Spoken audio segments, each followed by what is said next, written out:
Ó, agora está gravando, então agora vocês podem colocar no chat, tá? Autorização, por favor.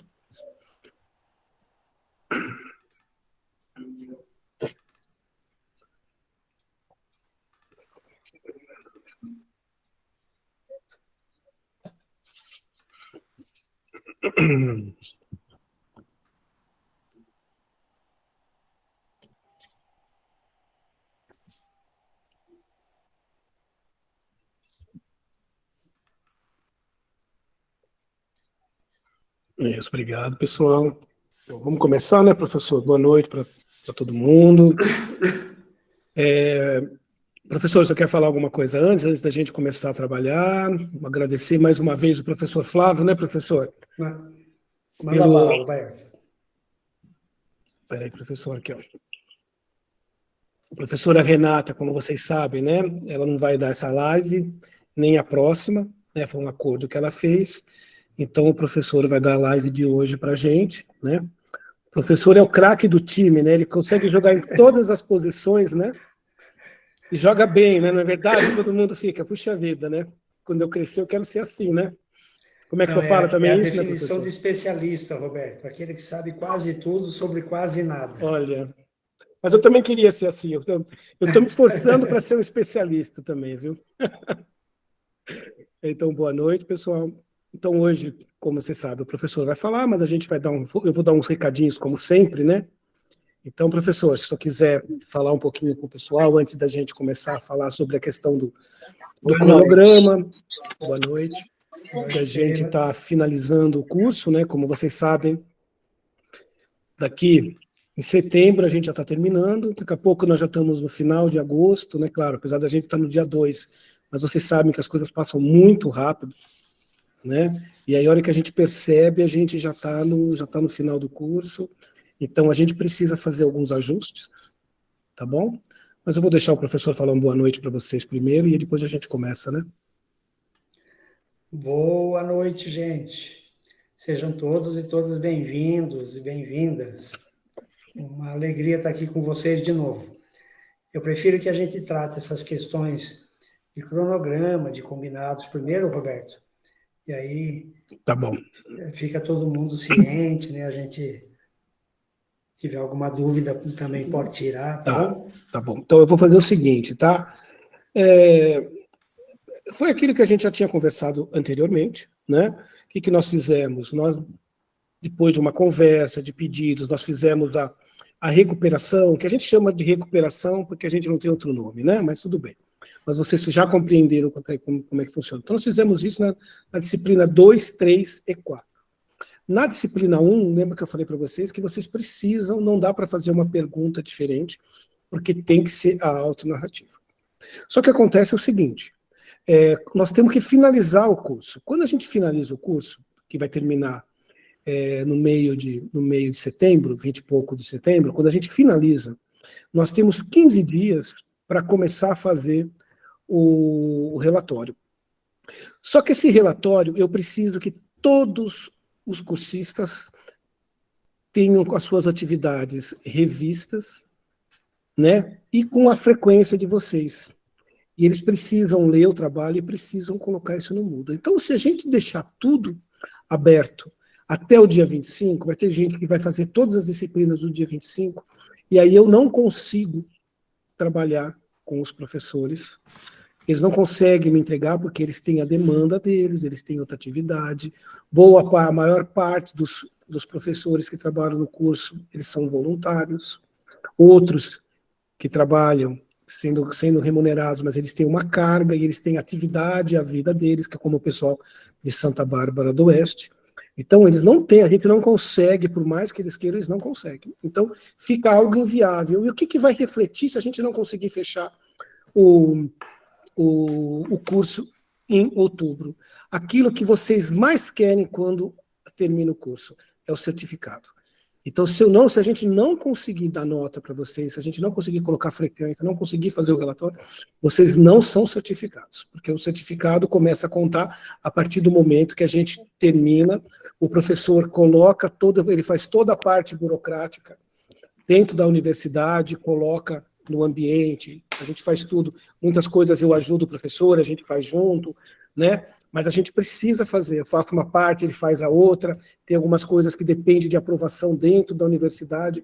Então, a gente precisa ter datas. Então, a gente precisa definir um tempo. Então, o que nós já tínhamos conversado, nós demos a recuperação. Só que o que nós temos? Nós já temos a recuperação das disciplinas anteriores há um tempo, e nós precisamos fazer das próximas. E não dá para deixar tudo aberto. Então, o que nós vamos fazer? Nós vamos fechar as disciplinas 1, 2, 3 e 4. Nós vamos fechar, não precisa escrever, que vai ter tudo documentado para vocês. Daqui a pouco eu vou colocar na tela aqui, então vocês não precisam ficar. É mais que vocês prestem atenção, e que se tiverem alguma dúvida, vocês me falam.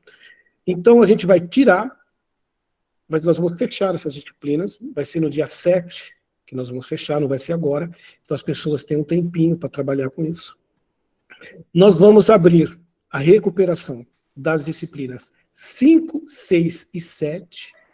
Vamos lembrar que as disciplinas 5, 6 e 7, elas já estavam com atividade final da recuperação, que era o quê? 2 questões. O que tinha de diferente? Tinha o fórum. Então, o que nós vamos fazer? Eu vou fazer a mesma coisa, eu vou fechar tudo, eu vou criar aquele campo que já está criado, recuperação, só que a atividade final já vai ser a atividade que a gente fez. Então, a atividade que a Carol deu vai continuar sendo atividade de blackout. Não vai ser um texto a mais, vai ser aquilo. Disciplina de tecnologia, nós vamos colocar as mesmas questões. Só não vai ter o fórum e nós vamos criar um outro ambiente para ficar mais fácil para vocês compreenderem.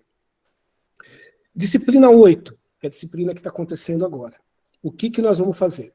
Nós vamos deixar o fórum como optativo. Então, disciplina 8, fórum é optativo. A gente pede para que vocês participem, porque é importante as discussões que vocês fazem ali dentro, mas ele será optativo. Atividade final, então não vai ter o campo de recuperação, como nas demais disciplinas, vocês vão fazer atividade final no mesmo lugar, e já está nos moldes, que são 2 questões que vocês têm que responder. A disciplina 9, que é de coordenação pedagógica, que é a nossa última disciplina, a professora Sandra, no ano passado, ela já fez isso, ela não disponibilizou fórum, ela não quis que tivesse fórum. No curso 1 ela colocou fórum, no curso 2 ela não colocou, mas caso ela queira que a gente coloque o fórum, tá? A gente coloca e vai ser da mesma forma, optativo. Então, as atividades. Então, as atividades 8 e 9 a gente já vai fazer, já estamos fazendo no modelo de recuperação para facilitar a vida de vocês, tá? Então, então vamos lembrar, as disciplinas de recuperação, quem está fazendo a 2, 3 e 4 e a 1, tem que fazer o que está lá, a disciplina de recuperação. A disciplina 1 tem que fazer atividade. As disciplinas 5, 6 e 7, vamos sempre lembrar, vocês têm que fazer 2 fóruns de 3. E vocês têm que fazer atividade final para quê? Se vocês fizerem 2 fóruns e uma atividade final, vocês ficam com 100% de frequência. Fez um fórum e atividade final, 75% de frequência. Aí o que aconteceu quando nós fizemos a recuperação passada?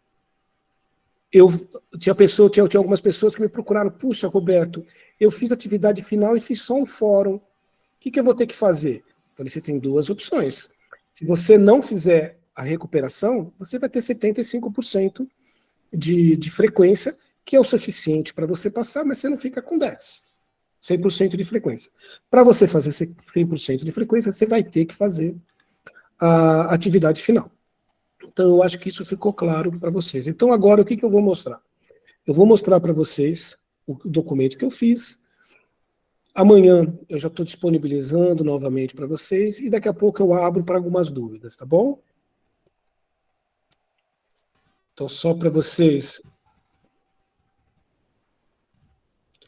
visualizarem.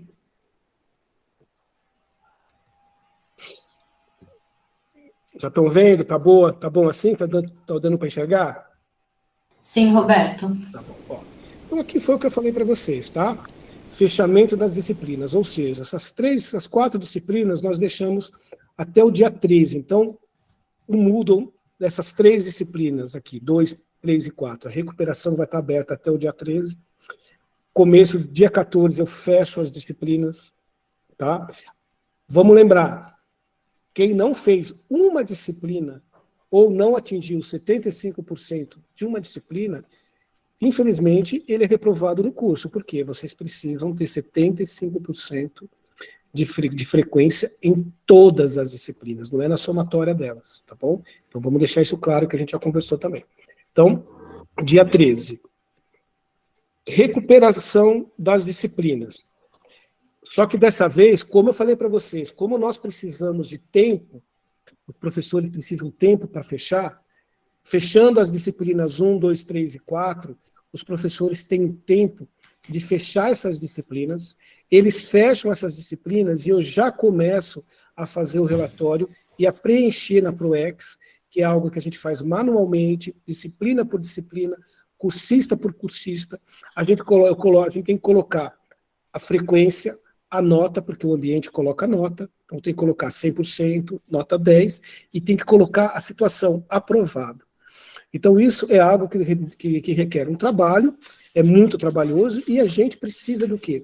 Toda vez que eu faço, eu preciso que alguém faça a verificação para mim, né? Porque imagina se eu escrever lá, um cursista passou e eu coloquei lá reprovado, eu coloquei uma nota, às vezes questão de pontuação, 100%, eu coloco 10%, a universidade entende que isso aí, que o aluno precisa estar reprovado. Então a gente precisa fazer e rever. Então a gente tem tempo de fazer as 4 primeiras. Com as 5, 6 e 7, a gente vai iniciar no dia 7 a recuperação. Então a gente fecha a disciplina 1, 2, 3 e 4 e abre as 5, 6 e 7. E damos quase um mês para vocês trabalharem com essas 3 disciplinas, tá? Pensando que vocês também vão ter as próximas disciplinas. Então aqui, né, atividade de recuperação seguirá o mesmo princípio das disciplinas anteriores. A atividade de recuperação substituirá a participação nos fóruns e a atividade final da disciplina. Foi o que eu já falei, né? A partir do dia 7/8, não será mais possível postar atividade final nem participar de fórum. Eu também já falei, vocês têm que fazer só atividade de recuperação. Bom, as nossas disciplinas que estão em andamento. O que vai acontecer também? A disciplina de formação de gestores, que é a nossa atual, que hoje nós estamos na 2ª semana, vocês também vão ter um tempo para conseguir terminar. O que não vai acontecer com a coordenação pedagógica. Por quê? Porque a disciplina de coordenação pedagógica, ela termina basicamente quando termina o curso. Então, o que talvez eu vá fazer, eu vou colocar a disciplina, a atividade final, na 1ª semana. Porque aí vocês ganham mais um tempo para conseguir fazer, tá bom? Então, como eu falei, a disciplina 8, apesar de estar o fórum, de vocês estarem participando, vai ser optativo. Eu ainda não mexi no Moodle, isso vale para os professores, tá? E para vocês. A questão da notinha, fez ou não fez, mas a gente vai tirar isso daí também, então vocês podem ficar tranquilos que a gente vai resolver. Certo? Então, isso é sobre as disciplinas. Nós temos também a questão do artigo. Aqui são algumas datas importantes para quem está fazendo o artigo. Então, a entrega do artigo para aparecer, 25/8. Eu já abri um espaço para isso no Moodle. Na abinha ali, tem as abinhas das disciplinas, tem a abinha TCC. Vocês vão ver que tem um lugar, é como se fosse uma atividade final, de entrega do parecer. Então, vocês vão ter que colocar ali, para que a gente faça a submissão, né, que a gente faça a avaliação por uma banca de vocês. Isso aí eu vou conversar também depois com os orientadores, como é que a gente vai fazer isso, mas vocês precisam fazer. E tem a entrega final do artigo, para 25/9, juntamente com a entrega do comprovante de submissão do artigo. Lembra que eu já falei isso para vocês também, tá bom? Precisa ser aprovado? Não precisa ser aprovado, mas precisa ter o comprovante. Um e-mail, uma mensagem de quando você entrega na revista, eles dão uma mensagenzinha, ali você faz um print da mensagem. Aquilo é o suficiente. Por quê? Com isso, a gente acompanha o processo. Muitas pessoas esquecem, se no dia do trabalho, esquecem do artigo. E para a gente é importante saber os resultados, né? a gente coloca no site, isso para o professor, para o relatório do professor dentro da universidade. A universidade ele tem que se justificar para a universidade, e toda a produção, além do curso, as produções também são importantes, tá? E para finalizar aqui, ó, as datas importantes: finalização e fechamento das disciplinas 25/9. Aí dá um tempo, né, de 5 dias para as pessoas, para os professores conseguirem ajustar só a disciplina 8, a disciplina 9, porque as outras eles já vão conseguir fazer anteriormente. No dia 30, a gente começa... no dia 30, vocês têm que me entregar, né, os professores têm que entregar o Moodle totalmente avaliado, né? Isso é importante. Claro, e antes de finalizar tudo, antes de fechar o curso, eu vou fazer uma consulta. Vamos ver que às vezes tem algum cursista que tem uma disciplina, um fórum que não fez ali, né? Em todas as matérias ele tem 100%, porque esqueceu por alguns ajustes. A gente faz esse pequeno ajuste para ver o que a gente consegue fazer também, tá bom? Mas só nesses casos. Ah, professor, eu só esqueci de fazer todos os fóruns. Aí não tem muito jeito, né? Que a gente não vai conseguir ajudar. No dia 1º/10, eu já estou fazendo o relatório, né, mas aqui só para vocês entenderem que a partir do dia 1º eu já consigo colocar as notas, porque esse relatório vai frequência, lembrando, né, o professor sempre fala isso para mim, nota e frequência, né, mas é que a gente acaba colocando um pelo outro, porque a universidade pede que a gente coloque isso no ambiente. A gente se transforma, mas a gente precisa colocar no relatório também essa questão. E a entrega do relatório final, dia 31, porque fechando o curso, nós temos um prazo. O professor Flávio tem um prazo para que ele entregue esse documento.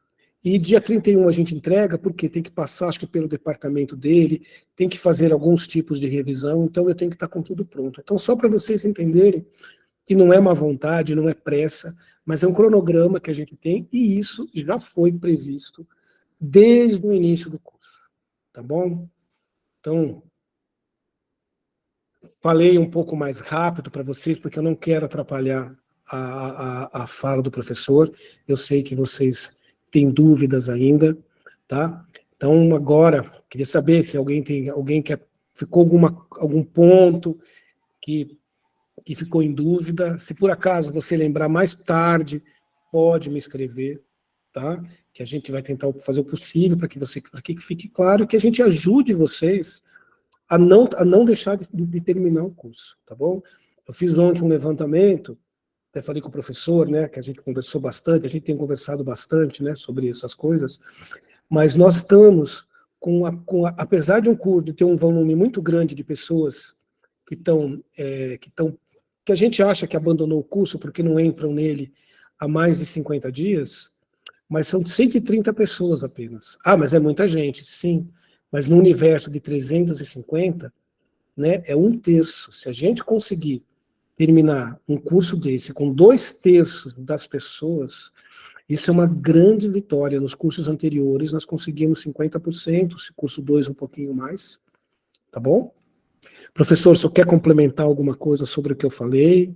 E aí a gente abre para eles tirarem dúvidas, para o senhor conseguir falar. Quero sim. Gente, eu já comprei várias caixas de rojão, então ninguém desiste não, pelo amor de Deus. Não, acho que está tudo colocado, Roberto. Eu queria só reforçar uma ideia. A gente lança um curso desse, a gente está na terceira oferta desse curso, né?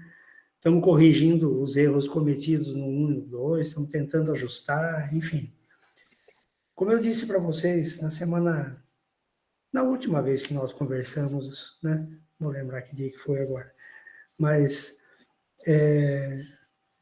levar um curso desse, quando todos os que trabalham no curso conosco, sejam os meus colegas da UFSCar, seja o senhor Roberto, que coordena o curso junto comigo, seja toda uma equipe de professores que estão acompanhando as turmas e tal, com uma dedicação voluntária, né?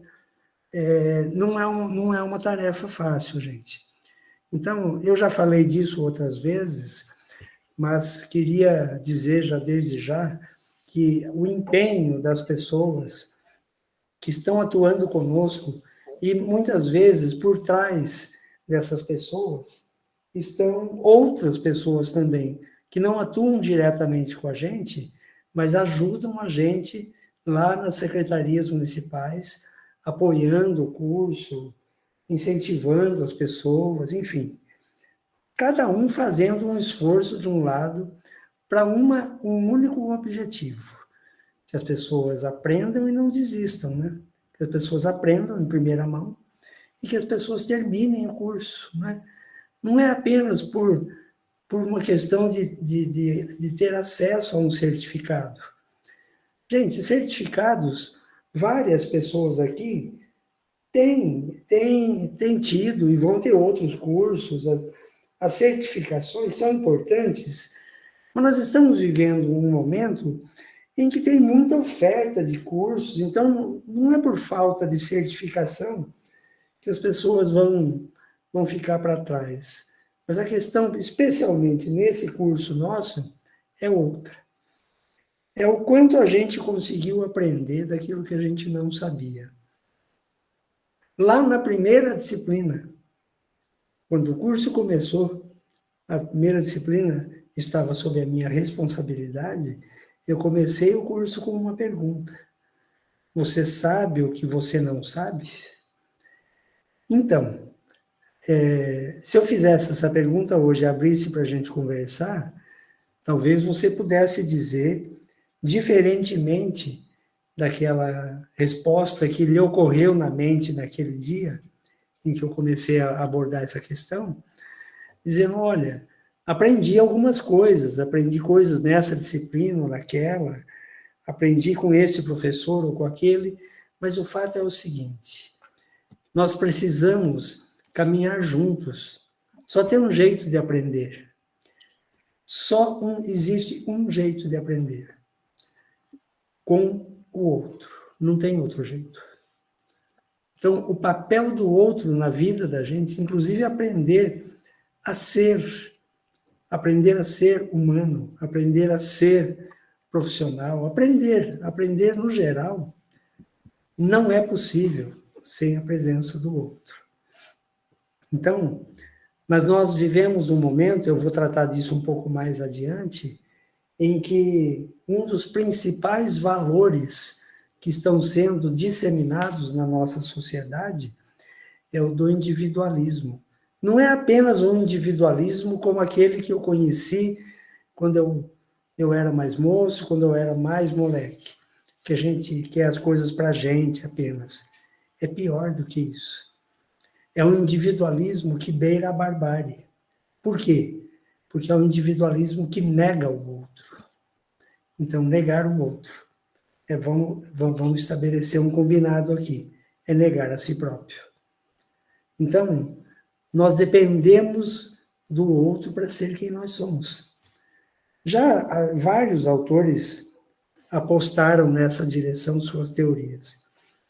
Mas eu queria dizer de outra coisa.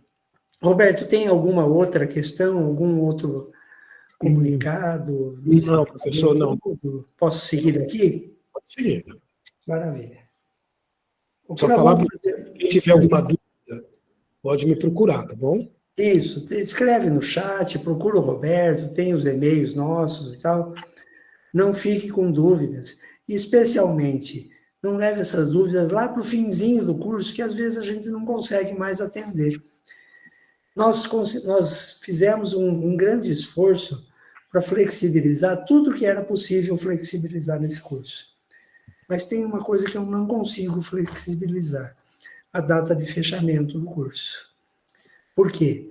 Porque se eu flexibilizar aquela data, às vezes por causa de uma pessoa que vai entregar uma coisa depois, ou meia dúzia de pessoas, eu vou segurar todo o andamento burocrático do relatório do curso e vai atrasar a certificação para todo mundo.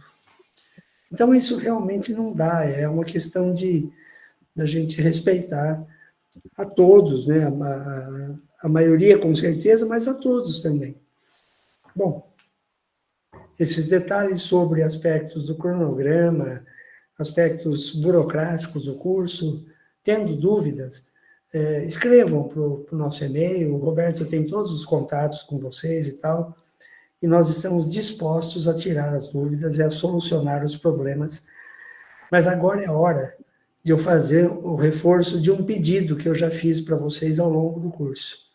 Se você conhece, se relaciona com pessoas que estão no curso, anime essas pessoas, incentive essas pessoas para que não desistam.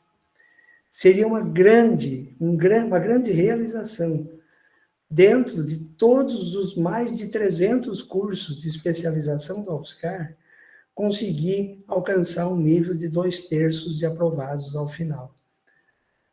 É lamentável, mas, assim, nós temos que reconhecer, ainda não temos uma cultura consolidada de educação à distância no Brasil. E as pessoas ainda não se acostumaram a essa questão de que educação à distância não é aquele curso, aquele tipo de educação que faz quando eu tenho tempo. É preciso arrumar um tempo para aquilo. Entende? Mas, enfim, eu estou muito satisfeito até aqui. Nós fizemos um processo de recuperação. Tomei um puxão de orelha lá em Santa Bárbara, foi muito bom. Se eu tivesse ido em outros lugares onde vocês trabalham, também teria tomado um puxão de orelha. E é bom, né, Cristiana? A gente precisa apontar os problemas, fazer a boa crítica, né? Com todo o respeito, com toda a educação, com todo o carinho da Secretaria lá de Santa Bárbara. Eles fizeram algumas ponderações junto comigo, que foram muito importantes. Queria dizer, aproveitando que a Cristiana está aqui, tem outras pessoas também, acho que lá de Santa Bárbara, dizer que aquela conversa foi muito, muito proveitosa para mim, me orientou várias coisas. É assim que funciona, gente, é uma parceria, tá? Bom, vamos em frente. Nós vamos entrar numa conversa agora que é a seguinte. Eu primeiro vou retomar, eu tinha feito algumas anotações da última live que nós fizemos, né? Que foi na semana passada, né, Roberto? Acho que foi isso. E eu comecei a falar com vocês, mas o tempo naquela live foi curto. E ficou as anotações aqui na minha cadernetinha em cima da mesa. Eu falei, quando eu voltar a falar com o pessoal do curso, eu vou retomar essas notas, porque me parecem importantes a gente abordar isso aqui. Então, antes de entrar no tema que eu quero trabalhar com vocês hoje, eu vou voltar àquelas notas, aquelas anotações que eu fiz naquele dia.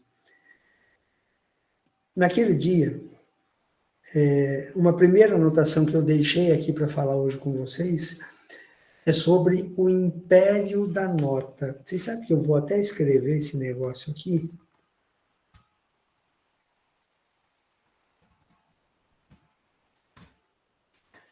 O que é o império da nota? Eu não vou contar a história do Brasil, dos jesuítas para cá de novo, vocês já ouviram isso várias vezes, não é necessário. Mas desde que a escola pública surgiu, e ela surgiu no formato que a gente conhece hoje, ou bem parecido com esse formato, ela surgiu com a República, finalzinho do século XIX, de lá para cá. Muita coisa mudou, a escola não é mais a mesma, mas algumas coisas permaneceram. Uma delas é que o aprender ou a aprendizagem, o aprender é o processo, a aprendizagem é o produto. O aprender ou a aprendizagem tem que ser medido. E medido significa que existe uma métrica, existe uma régua, uma fita métrica. Uma fita métrica para medir o quê? Quanto o sujeito aprendeu. Pelo menos foi isso que nos ensinaram desde que eu era pequeno na escola. Mas eu tenho que dizer para vocês que no meu plano de conversa com vocês hoje está escrito assim, às 19h34 é importante dar uma má notícia para todo mundo. Nós fomos enganados esse tempo todo. Enganados em quê?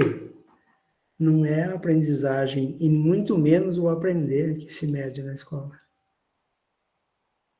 Lamento informar. O que é que se mede na escola? Se mede na escola a subjetividade. Eu vou explicar por que se mede, como que se faz para medir subjetividade. Eu vou escrever o que eu vou falar agora para vocês não dizerem que não ouvi direito, não entendi. Então, abre o chat aí que você vai entender. Mas o que eu vou escrever lá, eu vou falar.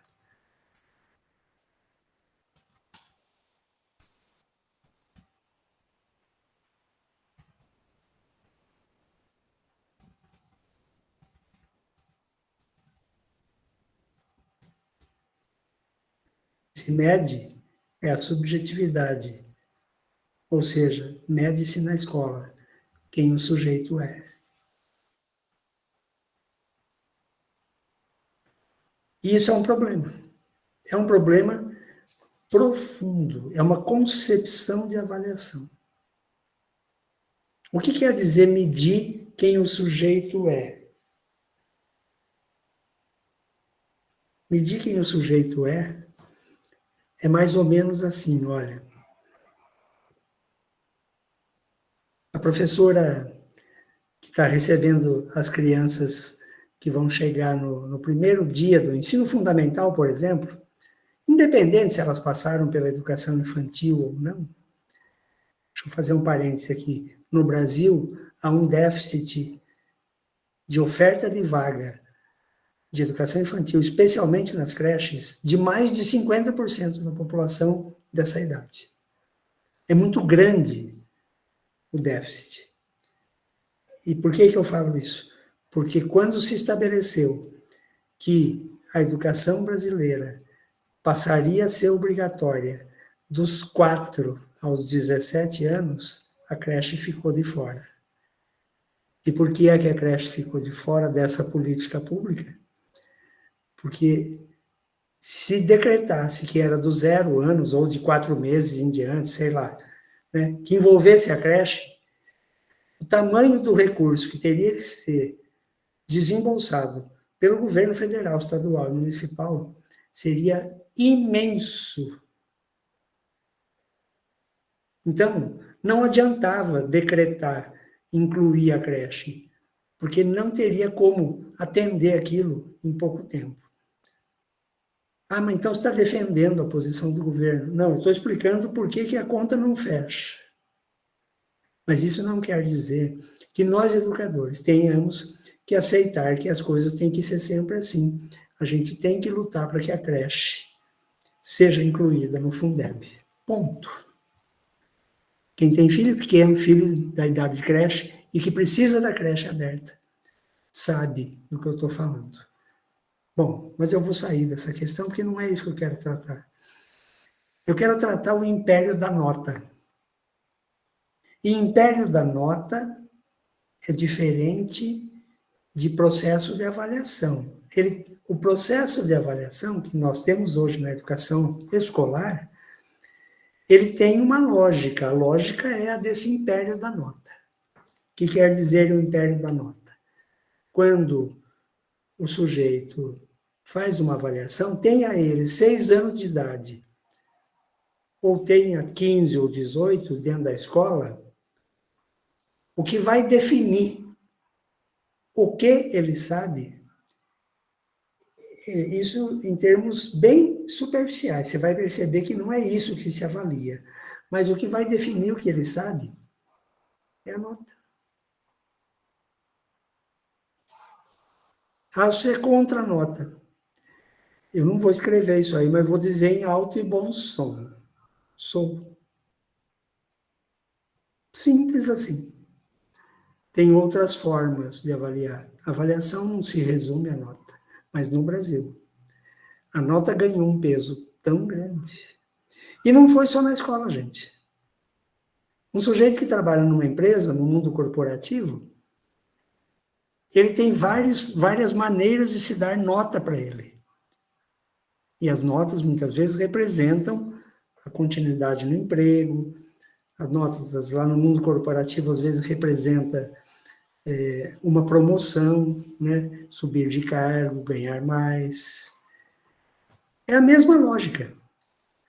É a lógica da meritocracia. Você já deve ter ouvido falar isso várias vezes.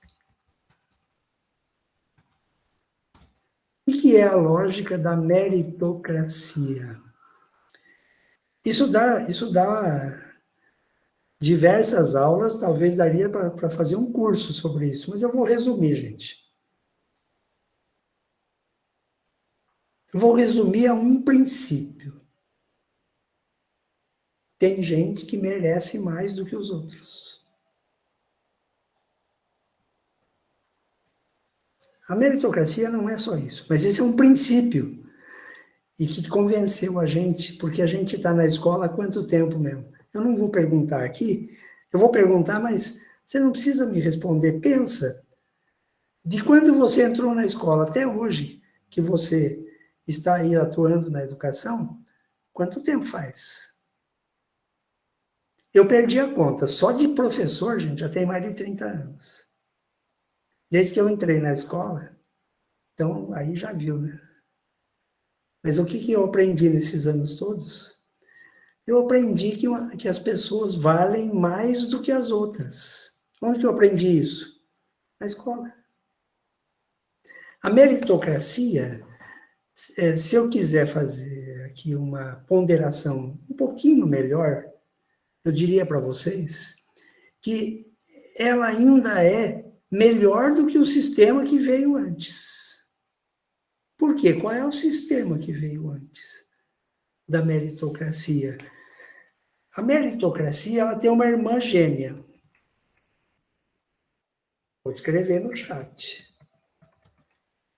É a burocracia. Mas nem a burocracia, nem a meritocracia estão escritas lá no testamento do Adão, gente. Sabe, lembra do Adão com a Eva, o paraíso, tal. Então, se ele deixou um testamento, não está lá, não. Isso foi inventado aqui mesmo. Inventado por quê? E o que é que veio antes? Tanto da meritocracia quanto da burocracia. O que veio antes foi o modelo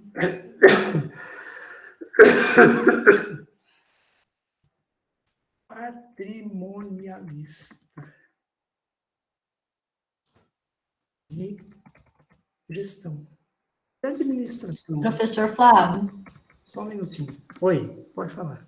é que eu acho que o seu microfone saiu do lugar, o som tá vindo baixinho pra gente. Ixi, vamos pôr de novo. Mudou alguma coisa? Subiu um pouquinho, mas eu acho que ele tá meio fora do lugar. Ô, Adriana, para mim eu estou ouvindo bem, viu? Voltou? Voltou ao normal pra você? Porque pra mim deu uma queda rápida. Você Não, falei, nossa, cadê? eu ouvi normal, viu? Ah, Bom, tá. Então me desculpa. avisa, gente. Se vocês Tá não bom. estiverem ouvindo direito, me avisa de novo. Obrigado, Adriana. Imagina.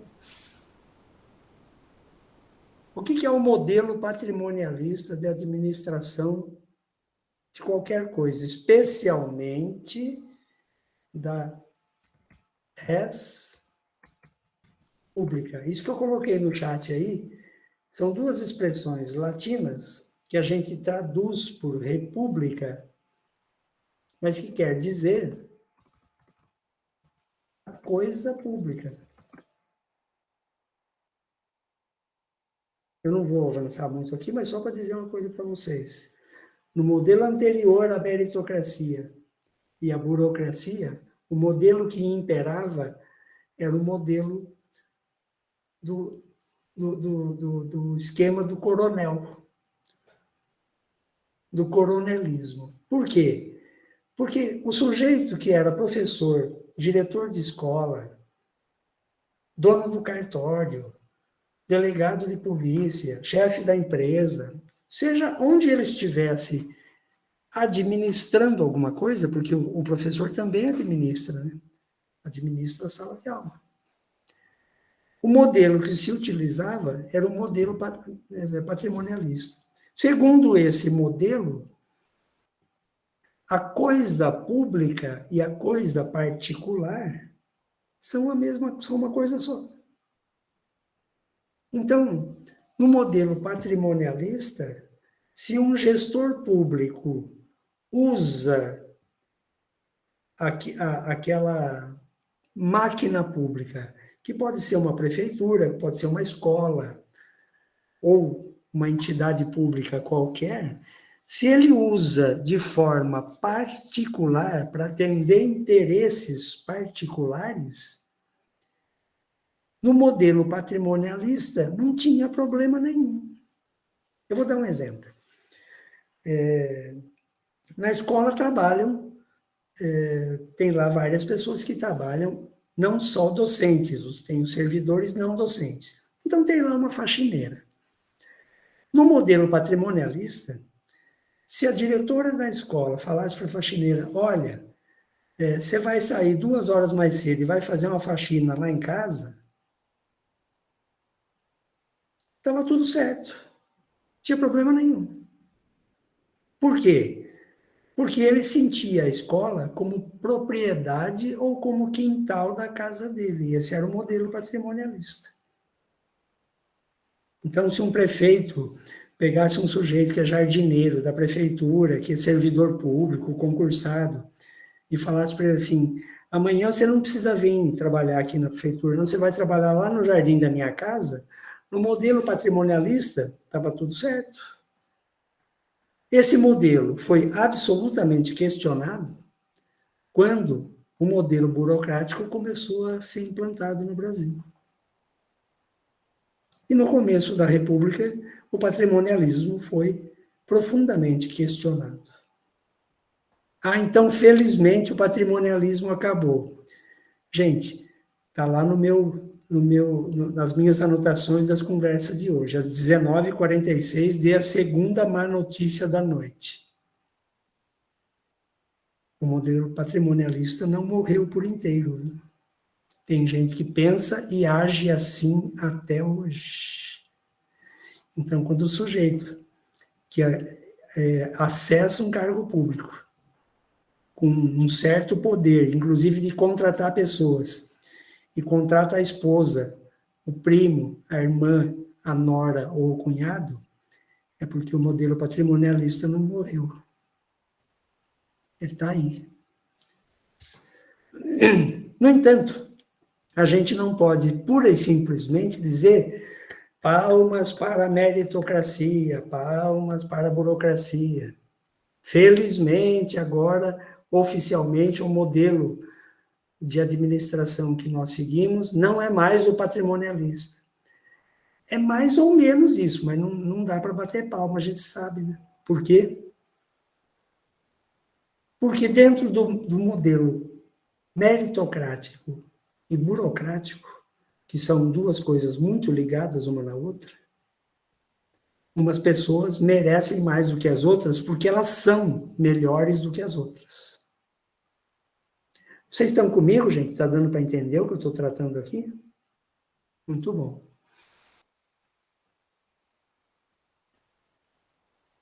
O sistema de notas que nós utilizamos na escola e que outras empresas utilizam também, ele é meritocrático e burocrático. Sabe o que isso quer dizer? Que o pressuposto básico da administração escolar ou de outras entidades é baseado, né, o pressuposto se baseia em de que algumas pessoas são melhores do que as outras. Simples assim. Então, felizmente, o modelo patrimonialista, na sua, vamos dizer assim, na maior parte das instituições, ele foi abandonado. Ficou alguns resquícios aí, como eu disse. Mas o que veio no lugar dele avançou, mas não avançou o suficiente. Por quê? Porque o pressuposto continua equivocado. Você quer um exemplo concreto dentro da escola? Pensa comigo, ó. Agora você vai fazer no papel, se você tiver com caneta ou lápis, aí um papel na mão, você faz comigo, mas dá para fazer numa lousa mental aqui também. Veja só como é que funciona esse sistema. Um sujeito A tirou na primeira prova a nota 7. Ele estuda na mesma classe que um sujeito B. O sujeito B tirou na primeira prova a nota 3. Aí o professor já tinha em mente, né, que algumas pessoas talvez não fossem muito bem na prova e tal, resolveu dar uma segunda prova. Vou reforçar. O sujeito A tirou 7 na primeira prova, o sujeito B tirou 3. Na segunda prova, o professor deu então uma segunda prova, o sujeito A, que tinha tirado 7, tirou 8. O sujeito B, que tinha tirado 3, tirou 8 também. Como é que a escola resolve essa questão? Porque ela tem que fazer um lançamento de uma nota final, ela faz uma média aritmética. E como é que a média aritmética nos ensina a verdade sobre esses dois sujeitos? O primeiro vai ficar com 7,5, o segundo vai ficar com 5,5. Olha, eu não sou muito bom na matemática, mas como eu dou esse exemplo faz tempo e ninguém disse que tem nada errado nele, do ponto de vista da matemática, então eu estou dando o mesmo exemplo até hoje. Sabe o que essas duas médias finais significam? Significa que o sujeito A sabe mais do que o sujeito B. Quanto mais? 2,5. Mas quanto que é 2,5 de saber? Alguém aqui saberia me dizer? Pior.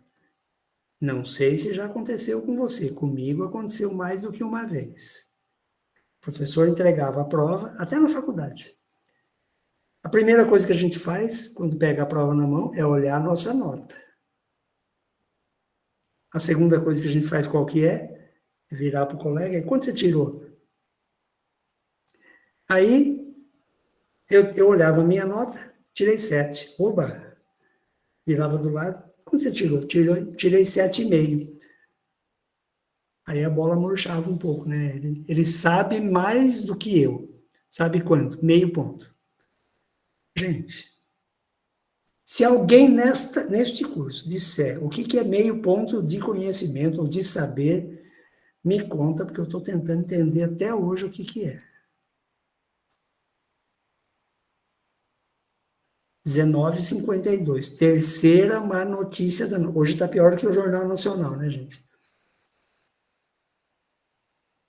Sabe por que um tirou 7 e o outro tirou 7,5?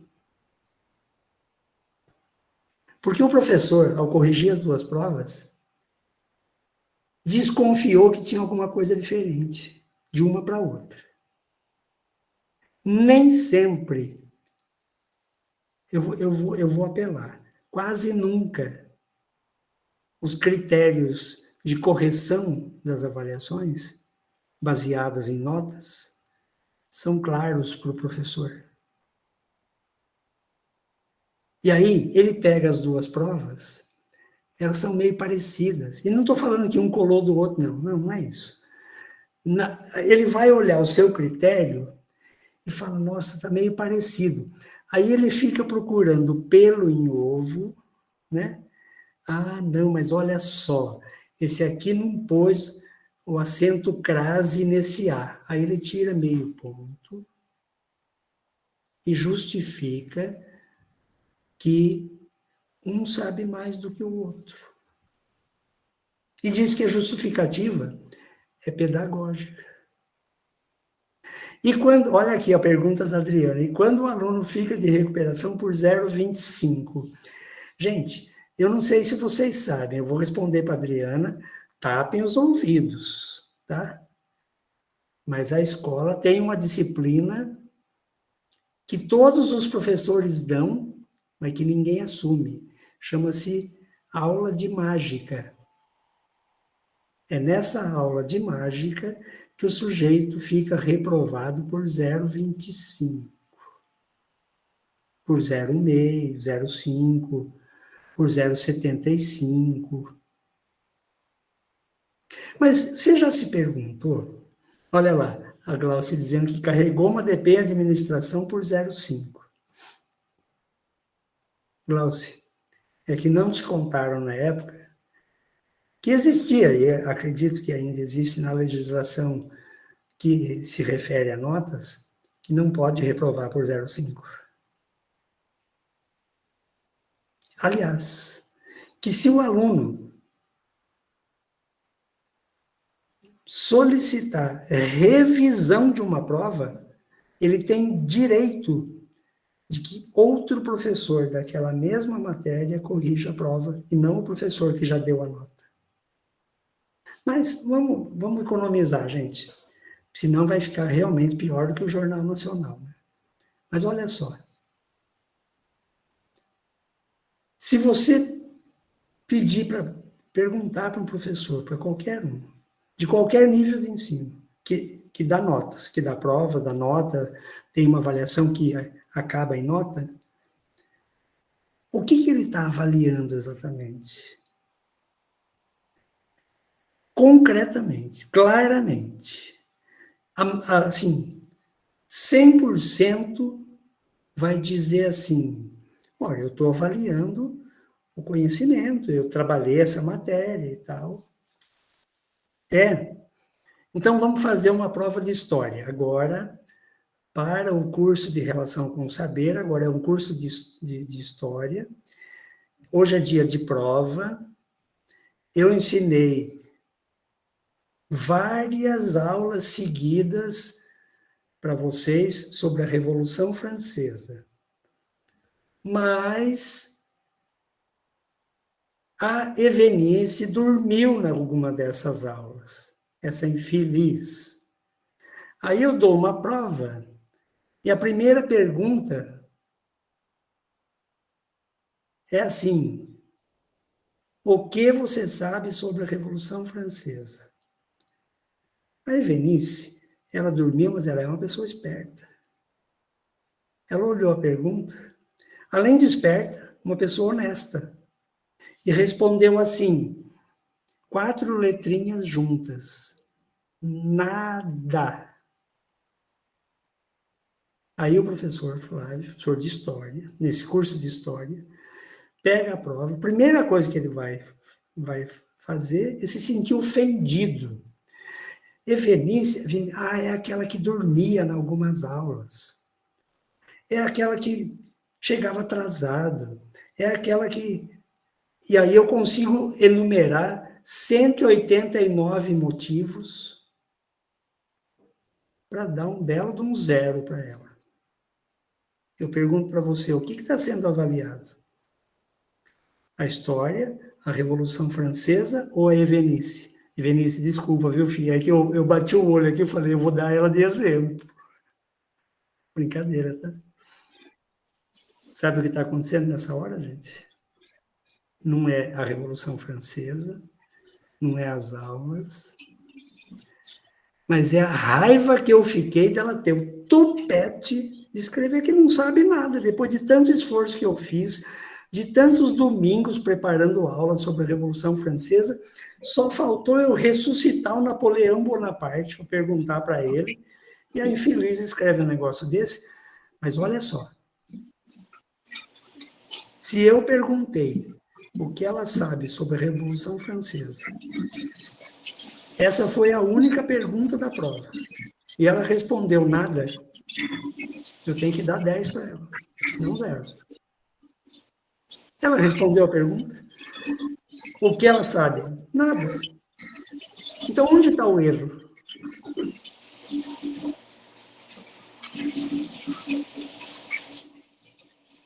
Mas o império da nota avalia não o que a dona Evenice sabe.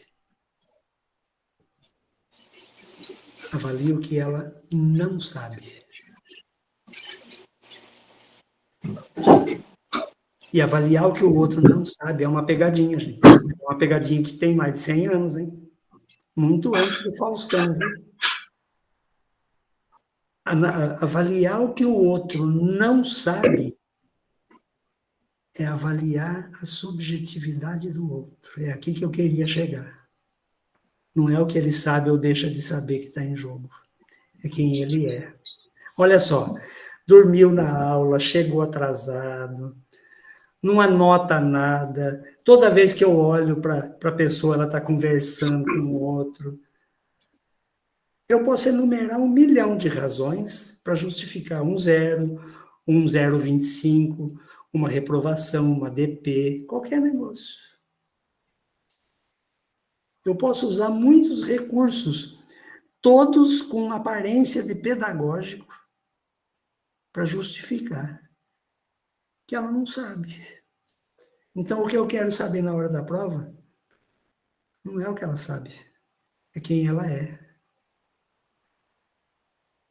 E o que ela não sabe. Para piorar a situação, há uns anos atrás, um pesquisador da educação explicou para a gente como é que funciona na cabeça dos professores em geral o modelo de avaliação, o modelo de nota, e disse o seguinte, olha só, em média, dá para dividir a classe em 3 grupos. Um grupo de 20% fica abaixo da média esperada. Se a média é 5, eles ficam abaixo de 5. Um grupo de 20% fica acima da média. A média é 5, então eles ficam com 8, 9, 10 e tal. E os 60% ficam no meio. Tem média, mas não é uma média alta, né? Não está sem média, não é menos que 5, é 5, é 5,2, é 5,7, é 6,23, é 7,1. Eu não sei o que essas notas significam. Na verdade, eu sei, mas o que está em jogo? O que está em jogo é o seguinte: quando o pesquisador apresentou essa pesquisa, defendeu e tal, e foi colher dados, etc., e comprovava mais ou menos isso. 20% abaixo, 20% da turma, dos alunos, abaixo da média, 20% acima, com as notas mais altas, e 60% no meio, ou seja, está com média, mas não tem notas altas. Sabe o que aconteceu a partir dali? Essa história de que isso é uma média das avaliações, em geral, pegou no Brasil e fez um estrago tremendo. Sabe por quê? Porque a partir do momento em que muitos, e em cursos de formação, se ensinava essa métrica, 20% abaixo da média, 20% acima e 60% na média. Os cursos de, olha só o nome, hein? Reciclagem de professor, de atualização, de capacitação.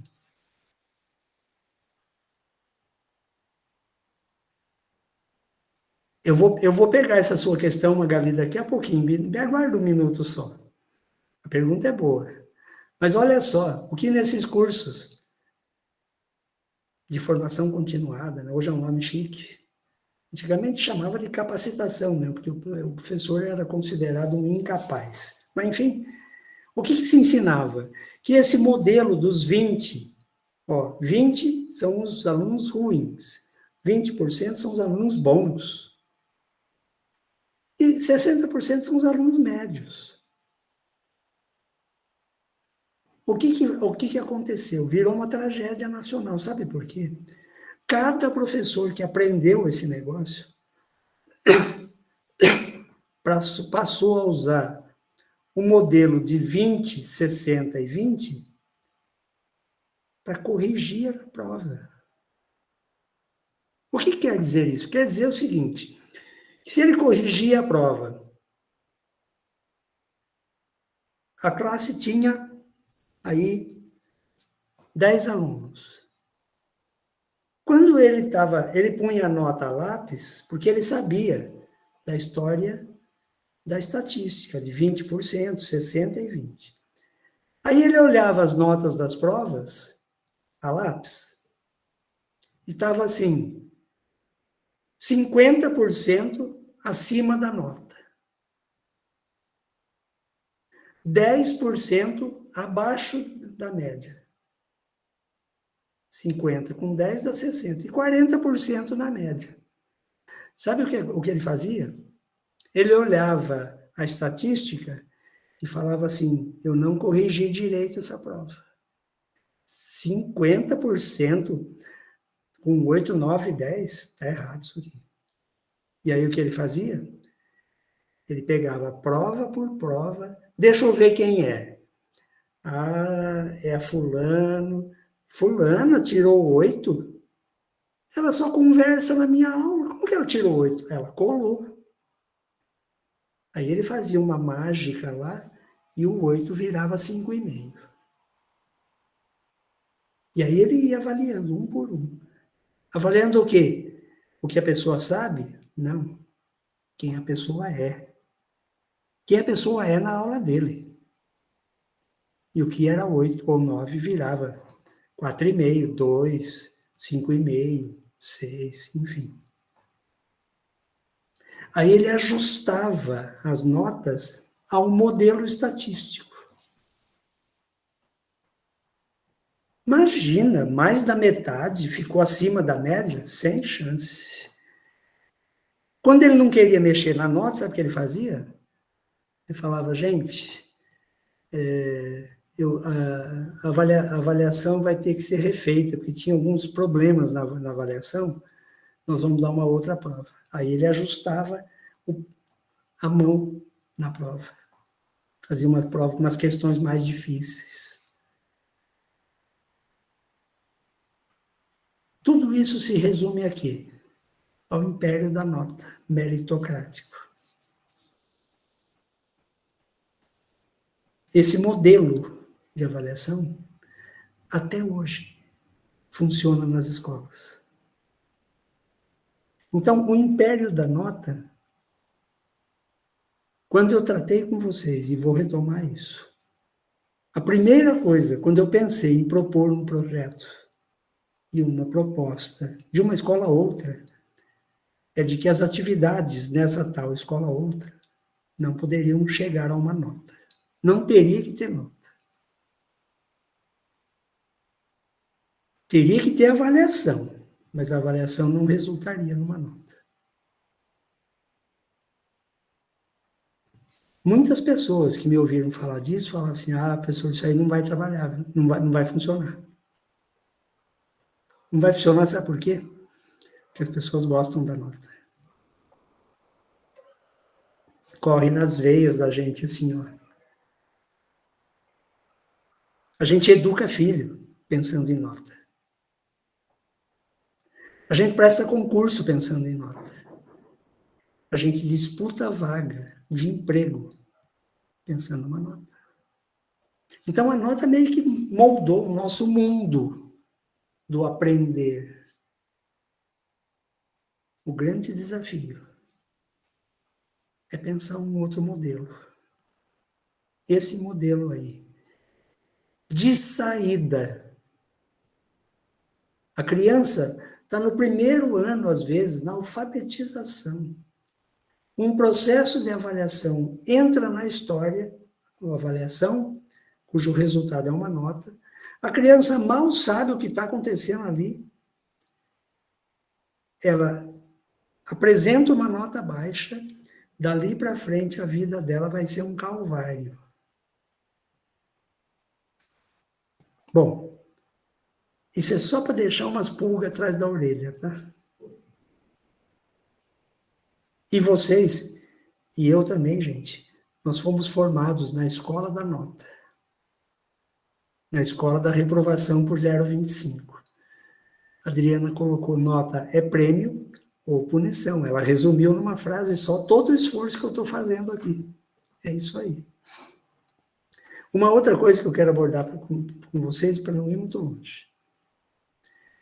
Nós estávamos falando até agora de nota. Eu pergunto para vocês uma pergunta que eu fiz lá no começo, na primeira disciplina. O que faz sentido na escola? O que faz sentido para a criança?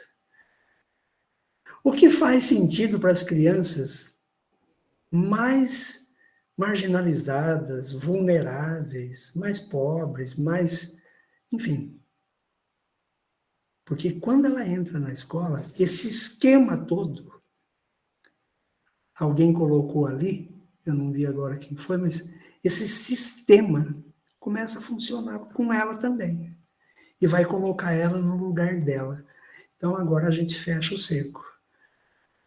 O que é que a nota avalia? Para que ela serve? Para produzir a subjetividade do sujeito. Para produzir o sujeito esperado pela escola. É esse o nosso trabalho de educador? Ah, professor, mas é difícil fazer diferente. Gente, se fosse fácil, eu não precisaria estar aqui me esforçando. É difícil mesmo. A gente tem que driblar muita gente. Tem que driblar muita cara feia. Entende?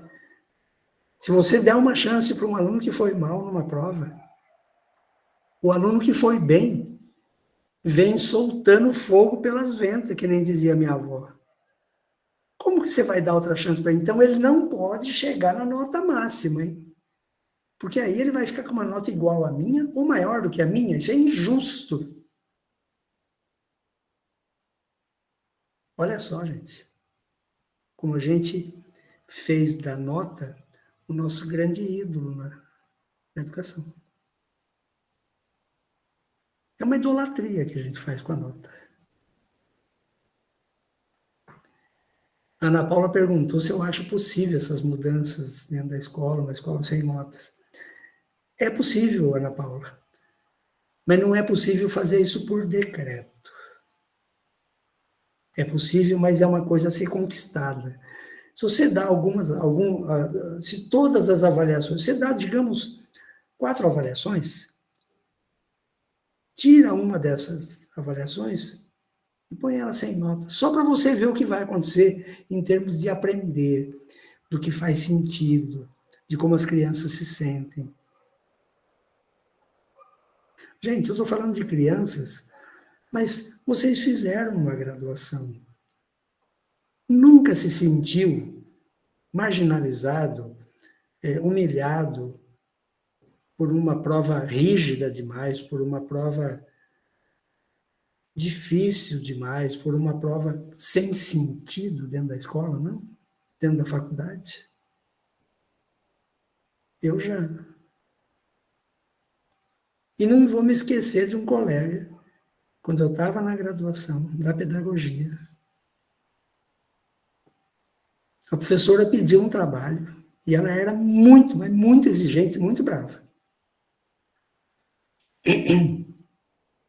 Ele pegou a primeira página, escreveu o trabalho no tema que ela foi desenvolver, que ela deu e tal. Até a metade da segunda página ele escreveu aquilo. Da metade em diante ele começou a narrar um jogo de futebol. Escrito. Fulano que passou para ciclano, que marcou, que foi falta. Escreveu 7 páginas a mais. E entregou o trabalho para o professor. Ele tirou 8. Quando ele tirou 8, que ele viu a nota, a professora entregou para ele a prova, ele levantou, a senhora já anotou a minha nota aí? Já lancei todas as notas. Falei, então eu tenho uma coisa para dizer para a senhora. A senhora não leu o meu trabalho. Como se atreve? Aí ele foi lá na frente e falou, dá uma lida aqui na metade da segunda página para baixo. Sabe onde foi essa história? Na Unicamp.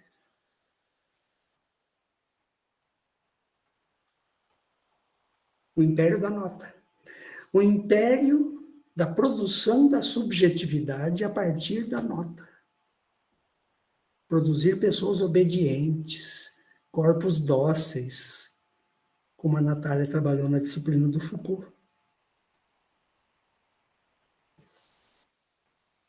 Não precisa fazer sentido, então, né? Não. Basta que você cumpra as normas, as regras, o jogo, está tudo certo. Uma outra questão. Dá para pensar a escola, a educação, E todas as disciplinas, todas as matérias, todos os conhecimentos escolares,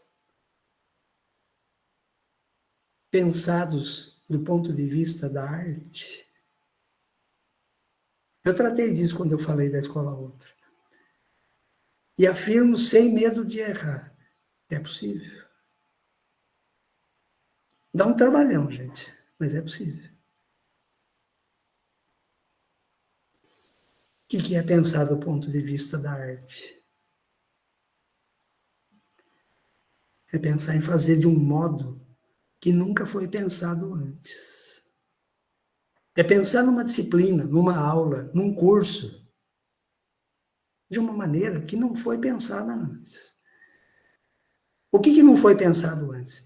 Pensar em produzir uma subjetividade dentro da qual o sujeito que está sendo produzido aprende a maior lição que a escola deveria ensinar. Aprende a ser capaz. Bom. Então você é contra a avaliação. Não, eu não sou, pelo contrário. Eu defendo a avaliação. O que eu não defendo é o império da nota. Quem falou que avaliação e nota são a mesma coisa? Não são. Eu defendo que um curso, uma disciplina, uma aula tem que ser avaliado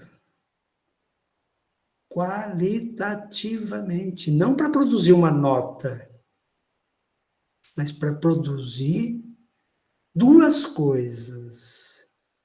Um jeito diferente de aprender para o aluno e um jeito diferente de ensinar para o professor. Para resumir, vê se você concorda comigo. Dar aula e ensinar quem não tem dificuldade de aprender, qualquer um faz, não é? Mas sabe quando que a gente vira professor de fato? Quando a gente consegue ensinar aquele que tem dificuldade de aprender. Seja ele uma criança, um adolescente, um jovem ou um adulto na faculdade.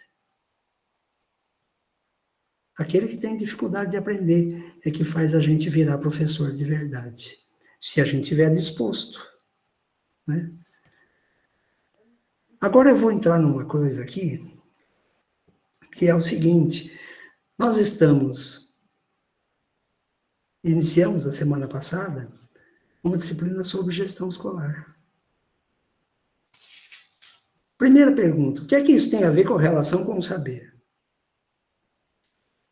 Segunda pergunta: tratar sobre gestão democrática, sobre autonomia, sobre participação, tem a ver com aprender, tem a ver com a produção da subjetividade? Tem, gente. E eu vou dizer para vocês onde está o gancho.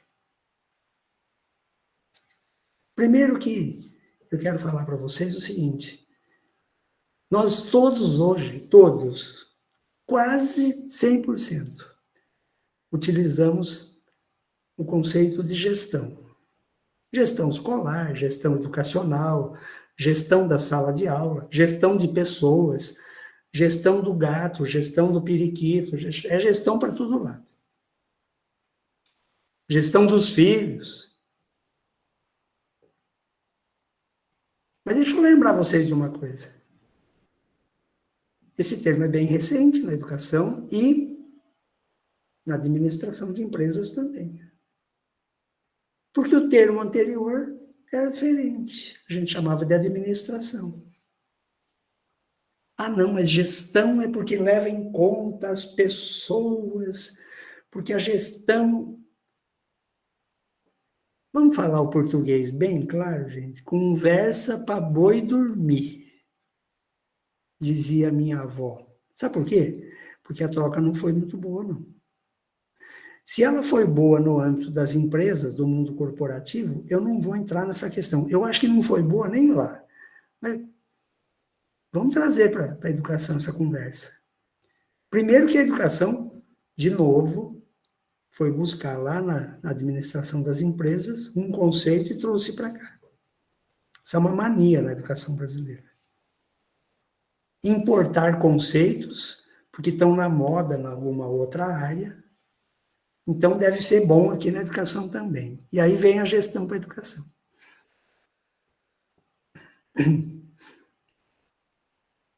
Eu vou escrever isso aqui no chat. Sabe o que ocorreu quando mudou de administração escolar ou da administração da educação para gestão escolar ou gestão da educação? Ocorreu uma coisa chamada deslizamento semântico. Então, uma ideia chique, assim, o termo, mas é para dizer uma coisa simples. Quando passou da administração para a gestão, só passou, só fez mudar, na verdade, a nomenclatura para esconder uma coisa que lá no mundo corporativo estava se fazendo. O que é que estava se fazendo lá e que foi escondido quando veio para a educação? Se estava produzindo um melhor controle sobre o trabalhador, sobre as pessoas, sobre aqueles que estão hierarquicamente nos degraus mais baixos da organização empresarial.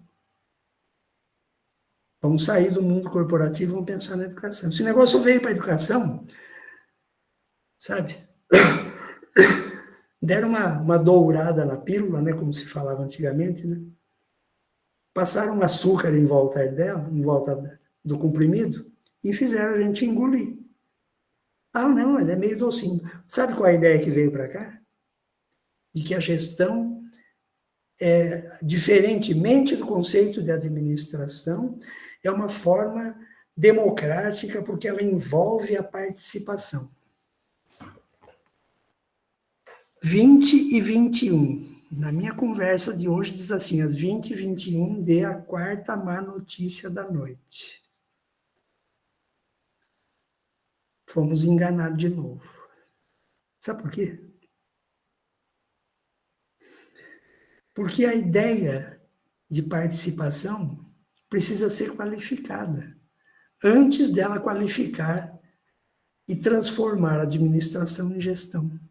O que quer dizer qualificar a ideia ou o conceito de participação?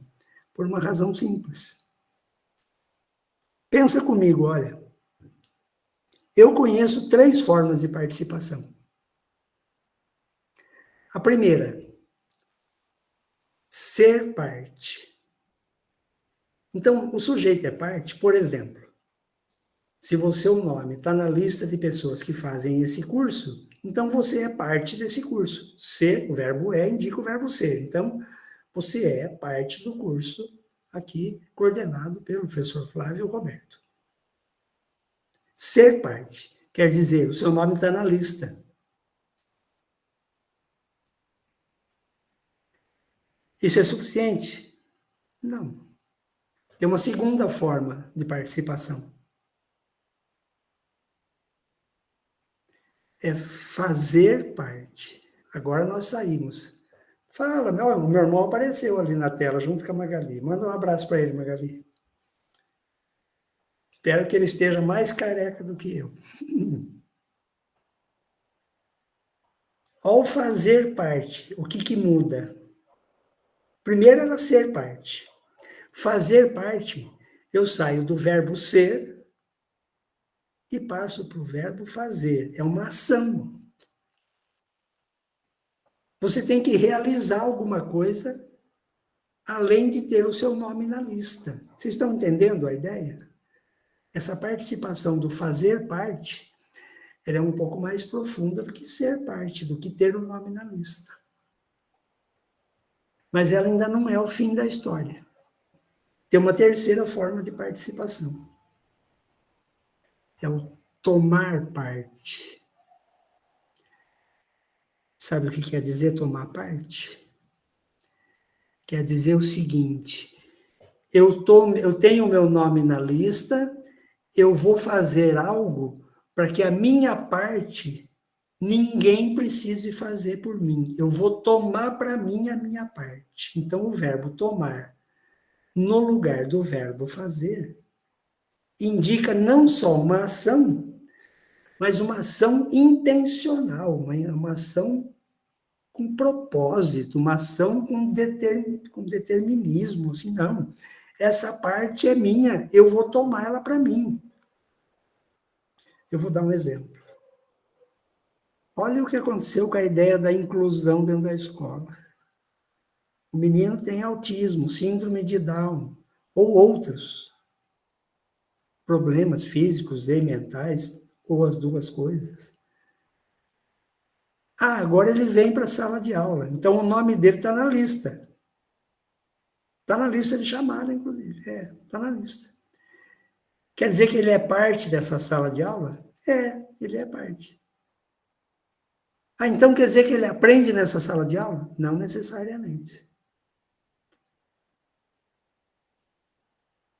Não necessariamente. Tem muita gente que pensa assim, ele é autista, tadinho.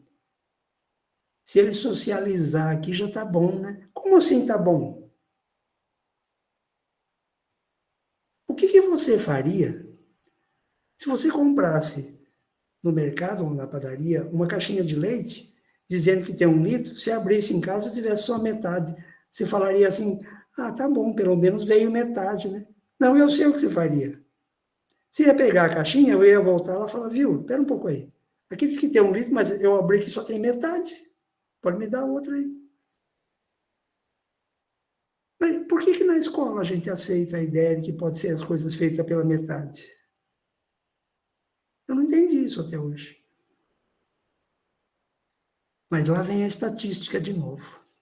Aí a professora, ou a diretora, ou a coordenadora pedagógica, aponta para uma sala de aula, uma disciplina, uma matéria, e fala assim, olha, professor excelente, hein? 95% aprenderam com ela. Puxa, 95% é uma estatística alta, hein? Excelente essa professora. Mas deixa eu perguntar uma coisa para você. Se você for a mãe ou a avó de um menininho ou de uma menininha que está nos 5% que não aprendeu com ela, o que você falaria? Eu sei o que a avó... Lembra da vozinha semi-analfabeta que vai lá falar com a dona diretora?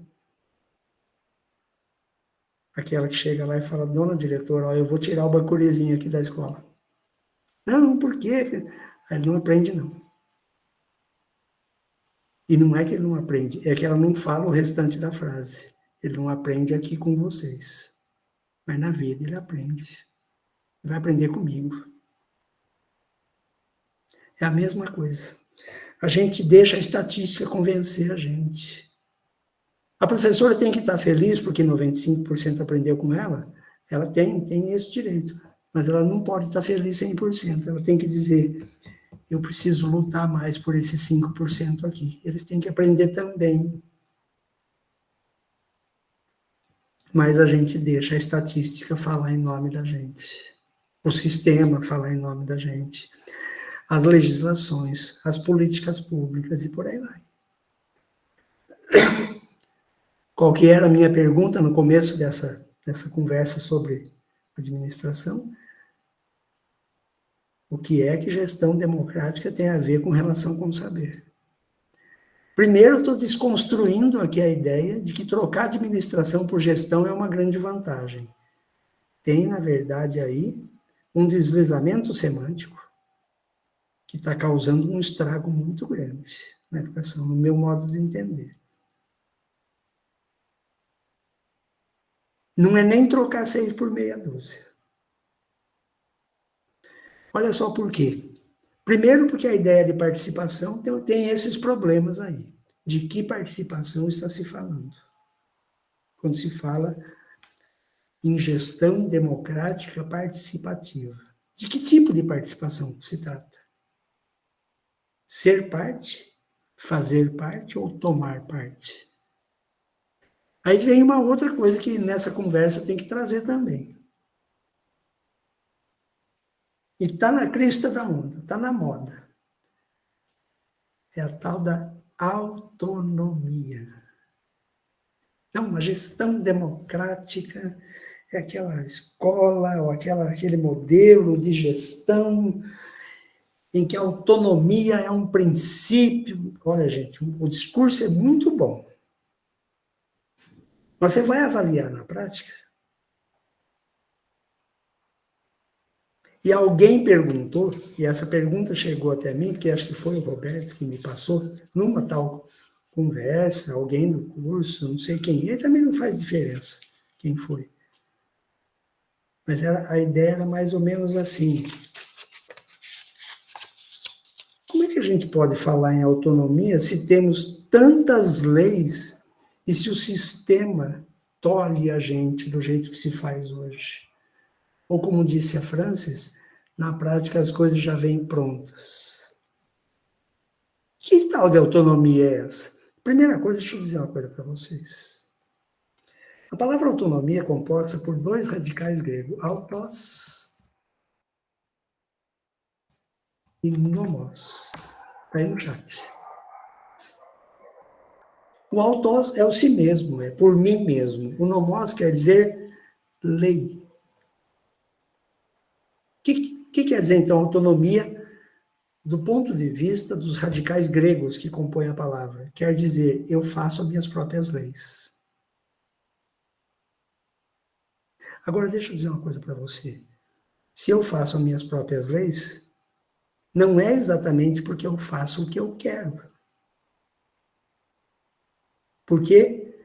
Porque eu não sou quem eu sou sem o outro. Então, eu tenho que pensar em leis que envolvem a mim e ao outro. A lei que vale para mim tem que valer para ele. Quer dizer, o direito de fazer a própria lei, que é o princípio da ideia de autonomia, tem que valer para mim, tem que valer para ele. Resumo da ópera: só existe uma autonomia possível. Do ponto de vista conceitual, gente. Por quê? Porque se cada um de fato fizer a sua própria lei, e nós não chegarmos a consensos ao produzirmos as nossas leis, a lei do coletivo, a lei do conjunto, então o que vai acontecer? Vai acontecer que nós vamos nos matar. A minha lei vale mais do que a do outro, então eu vou recusar a do outro. Ele não vai conviver, não vai conseguir sustentar uma convivência. Então, pensar gestão democrática e pensar de forma autônoma antes de mais nada, é pensar em regras de convivência, em normas e leis coletivas, negociadas. Sabe o que os advogados falam sobre negociação? Eles falam assim uma frase que é terrível, mas que é aceitável. Eles dizem assim: melhor um mau acordo do que uma boa demanda. Mas como é que pode ser algo melhor se ele é mau? Um mau acordo. É simples. Sabe qual que é o mau acordo? É aquele em que todo mundo perde alguma coisa. Mas todo mundo perder alguma coisa é melhor do que alguém perder tudo e o outro ganhar tudo. Então, para ter autonomia, não dá para ter autonomia se a gente não souber, não aprender a negociar com o outro. Então, não dá para falar só de autonomia, é preciso falar de aprender a negociação, aprender a negociar. Por fim, eu queria dizer para vocês uma palavrinha que tem muito a ver com a perspectiva da gestão democrática pensando na autonomia, na participação, dessas formas que eu trabalhei até aqui. Mas isso tudo precisa estar ligado ao planejamento escolar.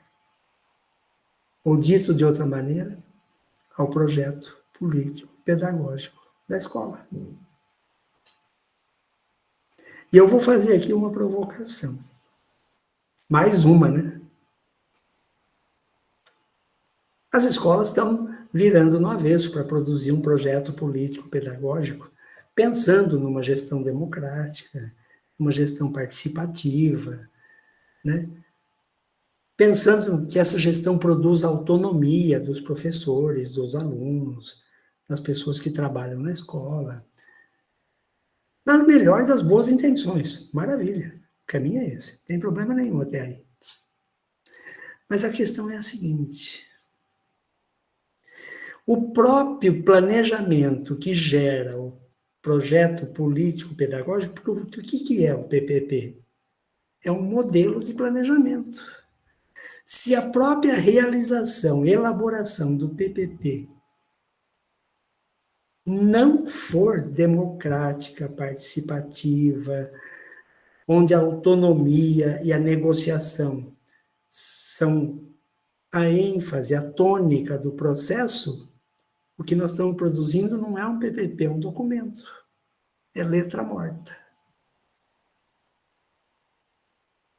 E não basta escrever lá, a nossa escola é uma escola democrática. Deixa eu falar uma coisa bem verdade para vocês e eu vou encerrar nessa ideia. Para a gente ter um pouquinho de tempo para conversar um pouco, se for o caso. Nenhuma escola é democrática. Eu sei que isso parece um pisão no calo, gente, mas eu vou ser obrigado a repetir. Não existe escola nenhuma democrática. O que existe são esforços democráticos. Em algumas escolas tem mais esforços, em outras tem menos. Democracia não é um negócio que a gente faz assim, olha, né? E ela se instala na escola e agora nós seremos democráticos eternamente. Gente, o autoritarismo patrimonialista, meritocrático e burocrático corre nas nossas veias. Nós vivemos numa sociedade autoritária. Como é que a escola vai ser democrática? Ah, então é impossível. Não, peraí. A gestão democrática, participativa, negociada, autônoma, tudo isso que eu falei até aqui, é uma utopia. Mas sabe o que é utopia? Utopia não é o lugar que não existe. É o lugar que eu não sei onde fica. Que eu não sei como chegar lá ainda. Porque se nós perdermos a utopia de uma escola verdadeiramente democrática, aquela que está tentando ser democrática todos os dias, e vai ter um dia que ela vai conseguir mais, mas vai ter um outro dia que ela vai conseguir menos. Vai ter uma atitude da diretora, da professora, da faxineira, da merendeira, democráticas, mas vai ter outras que são autoritárias. Assim é a vida. Assim caminha a humanidade. A passos de formiga e sem vontade, como dizia a música. Vou encerrar aqui a minha fala, para que a gente possa ter um espaço para conversar, para fazer o Tico e o Teco se encontrar de novo, né? Às vezes começa a falar essas coisas, os dois desaparecem, né? A gente não sabe nem onde eles estão mais. Mas são os... Gente, se tem uma coisa que a gente pode democratizar nesse curso, são as pulgas, tá? Eu não faço questão de reter as pulgas, não. As minhas eu distribuo para vocês. Aí estão elas. A pessoa começou a falar muito de gestão democrática. porque a minha escola é participativa e democrática. Eu já começo a achar que tem algum problema nessa escola. E não é problema de falsidade, não, que a pessoa... Não. É um problema de enxergar um pouco mais longe. A democracia não é uma coisa que vai se instalar assim e pronto, como uma varinha mágica, e agora nós somos democráticos. Lamento informar. Não vai rolar.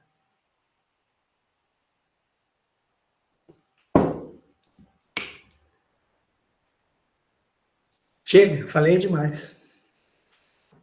Vou abrir esse espaço aqui para vocês poderem participar. Mas não se deem por satisfeito a resposta àquela pergunta que eu fiz. O que é que gestão democrática tem a ver com relação com o saber? Não, a resposta, eu só ensaiei aqui, gente. Precisa responder melhor do que isso, né? Vamos lá, Marral. Fala aí, meu filho. Boa noite, professor. Tudo bem? E aí, tudo jóia? Tudo bem. Deixa eu ver se a câmera abre aqui. Aí. Ei, rapaz. Na praia. Olha o Marral na praia. Eu trabalho visando isso, por isso que eu deixo a praia aí. Professor, você tocou em tantos pontos, né, hoje, por exemplo, sobre a questão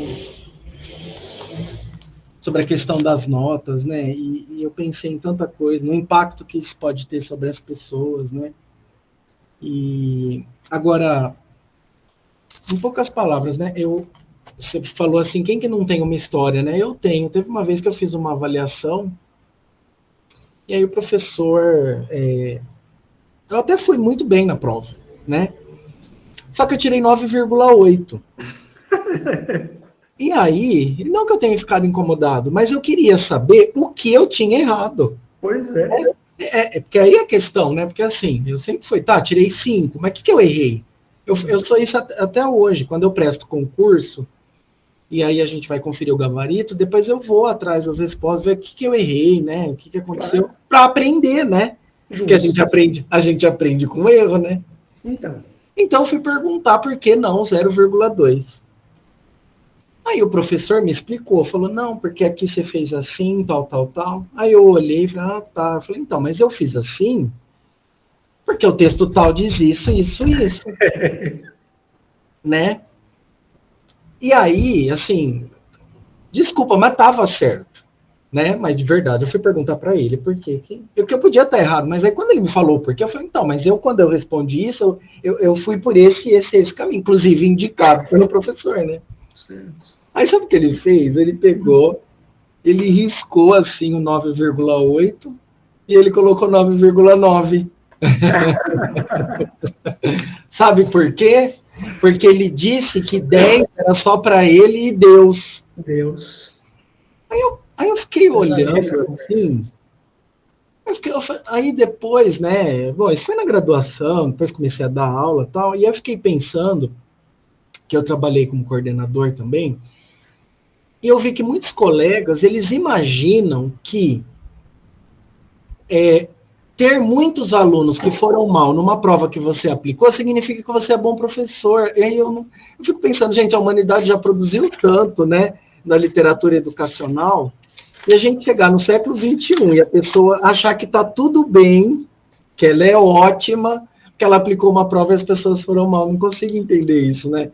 Quer dizer, consigo quando eu entendo que esse professor ele está dando uma concepção tradicional de educação, sim, né? Quer dizer, eu transmiti, eles que não absorveram. Eles que não aprenderam.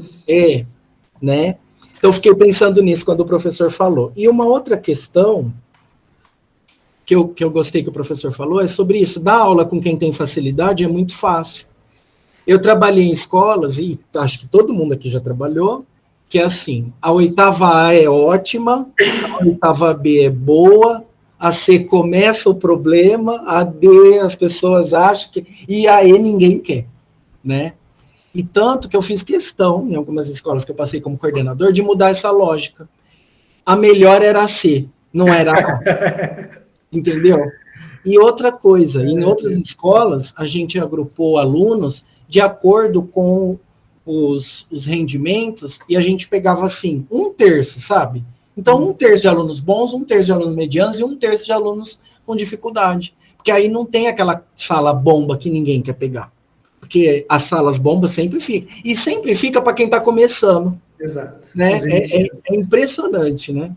E só para encerrar, porque eu falo demais, a China tem uma experiência muito legal em Xangai, não sei se o professor já ouviu falar, que lá eles trabalham com uma lógica de gestão de resultados. É claro que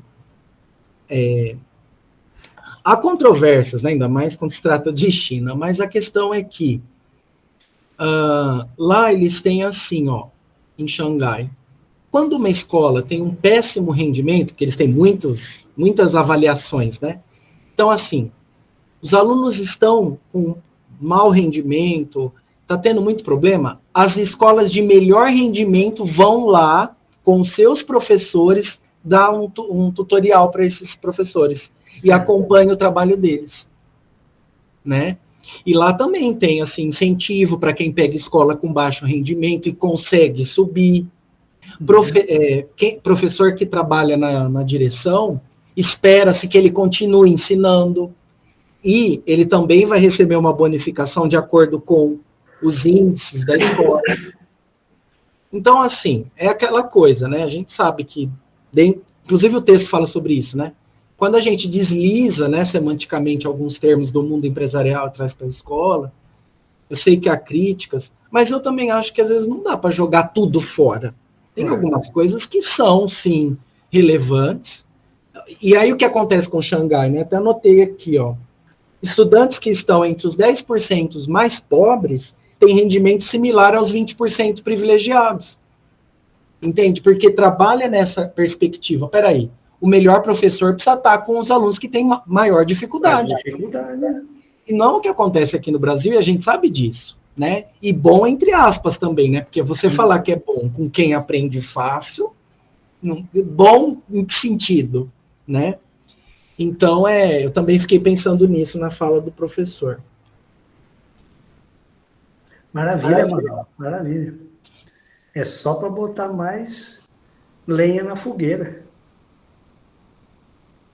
Aqui no Brasil é assim, se a escola vai mal, né? Se ela vai bem, ela ganha um bônus a mais, não sei no que, no PDDE, no dinheiro que vai entrar, não sei. Mas não devia ser o contrário, né? Devia investir mais na escola que está lá embaixo, né? No IDEB, sei lá, né? Investir mais. Mas uma das grandes questões, Manuel, ainda é a questão, no financiamento da educação, do salário que se paga em educação, né? Vamos conversar, vamos combinar, né? Pode falar, Rosângela, fica à vontade, filha. Obrigado, Manuel. Boa noite, professor. Boa noite. Boa noite, colegas. Eu queria só falar um pouquinho, fechar minha câmera aqui, está estando. Sobre essa parte que eu estou falando, me chamou bastante atenção, que eu escuto muito alguns profissionais falarem dessa cultura de nota por conta dos vestibulares, né? E assim, eu tive a oportunidade o ano passado de acompanhar a minha filha que prestou vestibular e o namorado, e ele passou por uma grande justiça, eu considero uma grande justiça. Na Unicamp, ele passou na primeira fase no curso de artes, na segunda fase ele passou na prova de habilidades, na entrevista, e foi reprovado na prova de História da Arte, sendo que ele estava dentro do número de vagas. Eram 25 vagas, ele passou em 21º e foi desclassificado. Então, assim, como que resolver essa questão nos vestibulares? O que o senhor acha disso? Rosângela, é o seguinte, o vestibular, ele é o vértice de uma pirâmide de erros cometidos antes. Ele é só a cereja do bolo, filha. Hoje a gente questionar o vestibular ou o Enem, e não é que eu sou a favor, não é isso que eu estou dizendo. O que eu estou dizendo para você é o seguinte, é toda uma estrutura montada, primeiro, de uma escola que ainda é dual. O que é uma escola dual?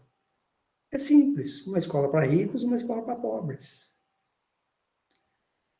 qual é a finalidade de uma escola para ricos? Que o cara faça um vestibular, que o cara entre nas melhores universidades, dispute as melhores vagas, os cursos mais disputados. O que é a escola do pobre? Que o cara aprenda a obedecer para ir para o mundo do trabalho. Essa análise é muito antiga. Alguns podem dizer, ela está até ultrapassada, é verdade. Mas a questão é a seguinte: se fala de vestibular, de Enem, de faculdade, num país que oferece curso superior por R$100 e poucos. Você entende que é desproporcional? Aí você está fugindo do assunto. Então, o que eu estou dizendo para você é que tem toda uma pirâmide de erros montada nesse país que é de muito tempo. Então, o problema não está só e exatamente no vestibular. Está também no fato de que nas chamadas melhores universidades, nas mais renomadas, existem reservas de vagas.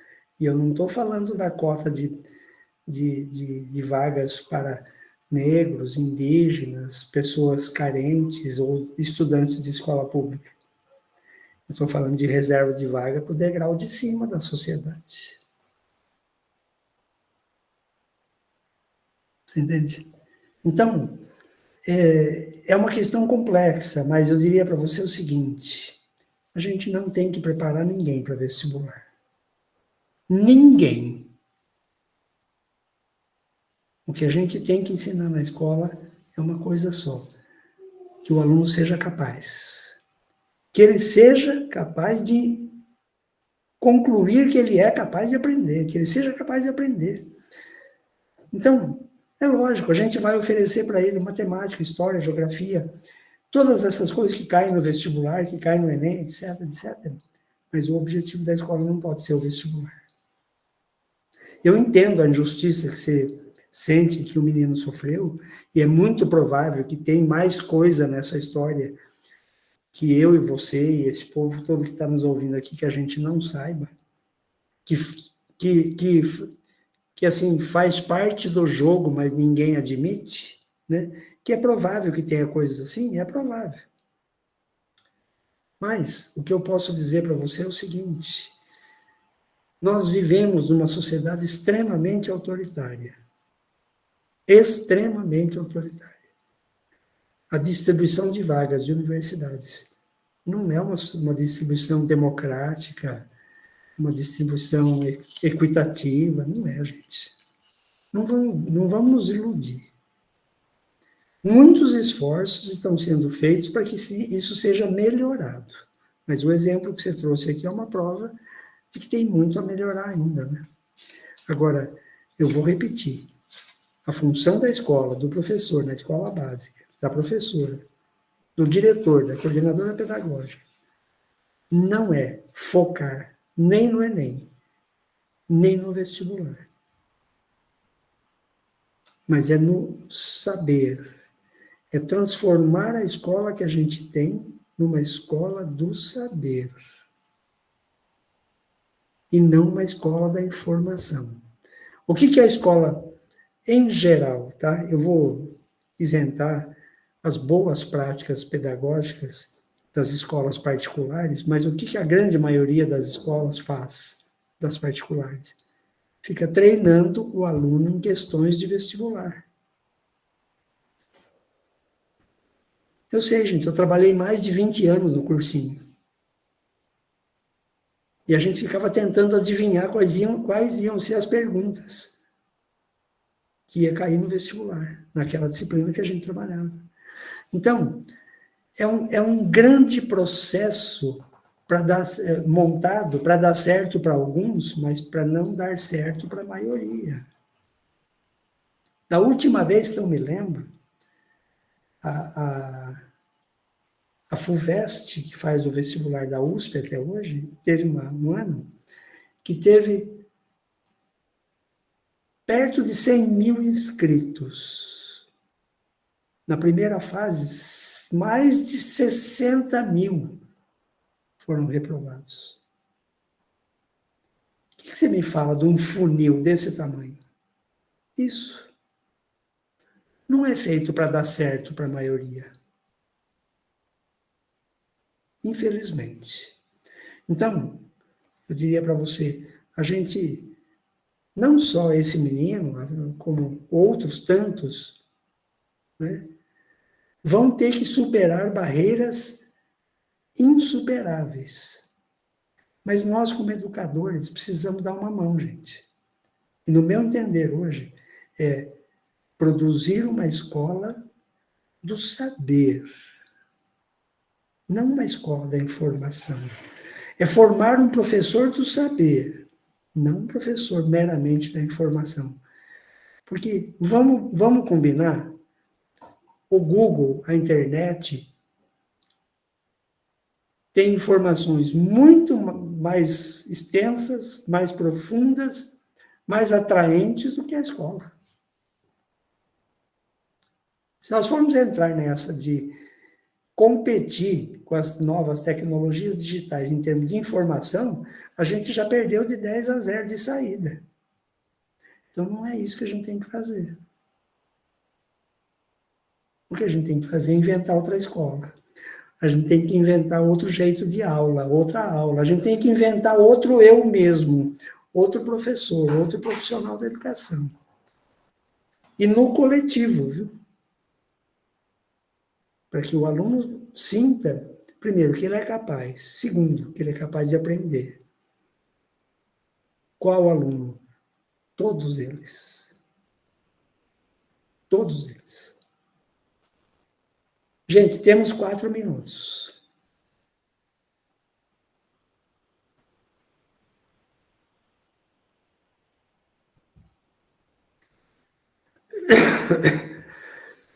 Vocês viram aí o que a Francis escreveu naquela amiga que tem quem indique e passa no concurso sem nem estudar. Bom, as fraudes. Você lembra que eu falei do patrimonialismo? Isso que a Francis escreveu é sinal de que o patrimonialismo está bem vivo, viu? Pode falar. Eu vou passar para a Camila primeiro, depois eu volto na Rosângela. Camila, vamos lá.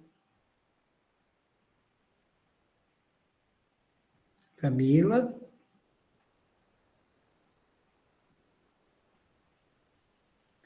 Eu não sei se ela levantou a mão por acidente ou se ela quer falar. Então, eu vou voltar. Camila? Eu acho que não foi. Ela deve ter clicado na mãozinha por acidente. Gente, o Jornal Nacional está acabando. Eu sei o que alguns estão pensando agora. Graças a Deus, pelo amor de Deus, quanta notícia ruim numa noite só, meu Deus do céu. Não, gente, olha. Se tem uma coisa de bom nisso tudo, é que nós temos uma grande vantagem na educação. A gente pode inventar uma educação outra.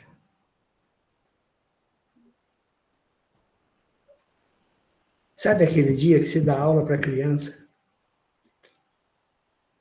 Do 3º aninho, e ela sai da escola pulando de alegria, porque aprendeu uma coisa, e vai até em casa contando para a mãe, desesperada para encontrar a mãe e de contar o que aprendeu. É isso que a gente tem que fazer. Fácil falar, né? Eu sei. Eu viajo 120 quilômetros e falo para os meus alunos assim, gente, só vale a pena fazer essa viagem toda se for para me divertir aqui, viu? Sabe? Divertir para mim é a gente aprender junto. A gente rir dos nossos não saberes. A gente ser sincero. Olha, essa pergunta que você fez, eu não sei responder, não. Vamos estudar junto, vamos tentar aprender junto. A gente não sabe tudo, não, gente. Eu descobri que a gente faz, apesar de tudo que a gente ouve, a gente faz mestrado e doutorado para descobrir uma coisa só. A gente não sabe nada. Essa é a verdade.